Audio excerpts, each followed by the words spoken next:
ನಾನು ಹೇಳುವಂಥದ್ದು ಯಾರೇ ಆಗಿರಲಿ, ಈಗ ನಾನು ನಾಯಕನಾಗಿದ್ದೀನಿ ಅಂತ ಇಟ್ಕೊಳ್ಳಿ, ನನ್ನ ಜವಾಬ್ದಾರಿ ಇದೆ. ನಮ್ಮ ಎಲ್ಲ ಸಚಿವರನ್ನ ಎಲ್ಲ ಶಾಸಕರನ್ನ ಕಾಪಾಡುವಂಥದ್ದು ನಮ್ಮ ಜವಾಬ್ದಾರಿ ಅದು. ಹಾಗೆ ಮುಖ್ಯಮಂತ್ರಿಗೂ ಒಂದು ಜವಾಬ್ದಾರಿ ಇರ್ತದೆ.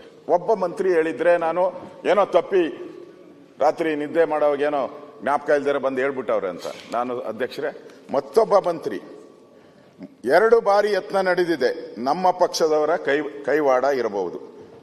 ಸಚಿವರ ಮೇಲೆ 2 ಬಾರಿ ಹನಿ ಟ್ರ್ಯಾಪ್ ಯತ್ನ ನಡೆದಿದೆ, ನಮ್ಮ ಪಕ್ಷದ ಪಾತ್ರವೂ ಇರಬಹುದು. ಇದಕ್ಕೆ ಕಡಿವಾಣ ಹಾಕಬೇಕು ಸತೀಶ್ ಜಾರಕಿಹೊಳಿ, ಲೋಕೋಪಯೋಗಿ ಸಚಿವರು. ನಿಮ್ ಸಚಿವರೇ ಹೇಳಿದ್ದಾರೆ, ನಾನು ಸುನಿಲ್ ಇವರೆಲ್ಲ ನಾವೆಲ್ಲ ಮಾತಾಡ್ತಾ ಇದ್ದೀರಿ ಅಂತ ಕೋಪ ಮಾಡ್ಕೊಂಬಾರ್ದು. ಪ್ರಿಯಾಂಕಾ ಅವರು, ದಿನೇಶ್ ಅವರು, ನಾನ್ ತಿಳ್ಕೊಂಡಿದ್ದೆ ಅವರಿಬ್ಬರು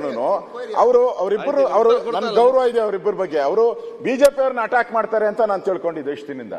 ಬಿಜೆಪಿ ಅವ್ರ ಮೇಲೆ ಅಟ್ಯಾಕ್ ನೋಡಿದ್ರೆ ನಿಮ್ಮ ಪಾರ್ಟಿ ಒಬ್ಬ ನಿಮ್ ಜೊತೆ ಕ್ಯಾಬಿನೆಟ್ ಅಲ್ಲಿ ಕೂತ್ಕೊಂಡು ಅವ್ರ ಸಪೋರ್ಟ್ಗೆ ನೀವು ಹೋಗ್ತಾ ಇಲ್ಲಲ್ಲ, ನಾಚಿಕೆ ಅಲ್ವಾ ಇದು? ಅವ್ರ ಸಪೋರ್ಟ್ ಹೋಗ್ಬೇಕಾಯ್ತು ನೀವು. ತಪ್ಪು ಸರಿ ಆಮೇಲೆ ಮಾತಾಡಿ, ತಪ್ಪು ಸರಿ ಆಮೇಲೆ. ರೈಟ್ಸ್, ನೀವು ಕ್ಯಾಬಿನೆಟ್ ಸಚಿವರಾಗಿದ್ದ ದಿನ ಅವ್ರ ಜೊತೆ ಕೂತ್ಕೊಂತೀರಾ, ನೀವು ಅವ್ರ ಬೆಂಬಲಕ್ಕೆ ನಿಲ್ಬೇಕಾಯ್ತು. ನಾವೆಲ್ಲ ನಿಲ್ತಾ ಇದ್ದೀರಿ ಈಗ, ನೀವು ನಿಲ್ಬೇಕಾಯ್ತು. ಇದು ನೋಡಿ, ಒಬ್ಬರ ಪ್ರಶ್ನೆ ಅಲ್ಲ.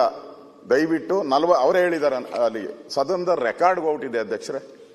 ಆಚೆ ಹೇಳಿದ್ರೆ ಪ್ರೆಸ್ ಅಲ್ಲಿ ನಾನು ಹೇಳಿಲ್ಲ, ನನ್ನ ವಾಯ್ಸೇ ಅಲ್ಲ, ಚೆಕ್ ಮಾಡಿಸಿ ಅಂತ ಎಲ್ಲ ಹೇಳ್ಬೋದು. ಇಲ್ಲಿ ಇಷ್ಟು ಜನದ ಮುಂದೆ ಸಾಕ್ಷಿ ತರ ಇಲ್ಲಿ ರೆಕಾರ್ಡ್ ಔಟಿದೆ ಎಲ್ಲನೂ ಕೂಡ.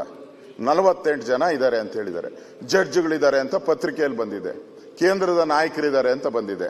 ಇಷ್ಟಾದ ಮೇಲೂ ನಾವು ಸುಮ್ಮನೆ ಕೂತ್ಕೊಂತೀರಿ ಅಂದ್ರೆ ರಾಜ್ಯದ ಜನ ಏನ್ ತಿಳ್ಕೊಂತಾರೆ ಅಧ್ಯಕ್ಷ? ಅದಕ್ಕೆ ನಾನು ಮುಖ್ಯಮಂತ್ರಿಗಳಿಗೆ ಹೇಳೋದು, ಇದನ್ನ ಇಲ್ಲಿಗೆ ಬಿಟ್ರೆ ಇದು ಇನ್ನಷ್ಟು ಜನಕ್ಕೆ ಅವಮಾನ ಆಗ್ತದೆ. ಈಗ ಪ್ರಿಯಾಂಕಾ ಹೇಳಿದ್ರು, ನಮ್ಮ ಮನೆಗೆ ಹೋದ್ರೆ ನಮ್ಮ ಮನೆಯಲ್ಲಿ ನಮ್ಮ ಶ್ರೀಮತಿಯವರು ಬೈತಾರೆ ಅಂತ. ಹಾಗೆ ಎಲ್ಲರಿಗೂ ಬೈತಾರೆ, ಒಬ್ಬರದೇ ಅಲ್ಲ, ಎಲ್ಲರ ಮನೆಯಲ್ಲೂ ಡೌಟ್ ಶುರು ಆಗ್ತದೆ.